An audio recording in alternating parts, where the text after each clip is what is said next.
আলহামদুলিল্লাহ, আমার ওয়াজ এখন পর্যন্ত বাধাগ্রস্ত হয় না। আমি ঘোষণাই দিয়ে দিছি প্যান্ডেলে, যে কোরআনের মাহফিল বন্ধ করতে চায় ওর নাম ঠিকানা দাও, কি বলতে চায় রেকর্ড করো। ওই জালেমের বিরুদ্ধে নতুনভাবে বাংলাদেশে আন্দোলনের ডাক আবার দিব।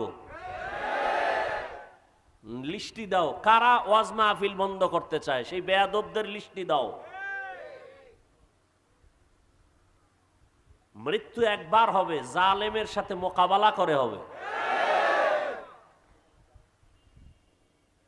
কি এত ভয় কিসের? এ দেশ আমার, এ দেশের আমি বৈধ নাগরিক, এ জমিন আল্লাহর, আমি আল্লাহর গোলাম, আমি আল্লাহর হুকুম মেনে নামাজ পড়ি, আল্লাহর দেয়া সূর্যের আলো আমি ভোগ করি, কারো বাবার দেয়া সূর্য না, আল্লাহর দেয়া বাতাস ভোগ করি, কোনো সরকারের বাতাস নয়।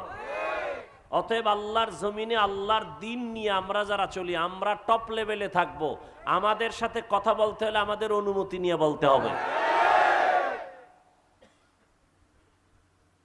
সোজা কথা, কোনো প্যাচ নাই, আমাদের কোনো অস্ত্র নাই, টাকা পয়সা নাই, আমরা সব ফকির।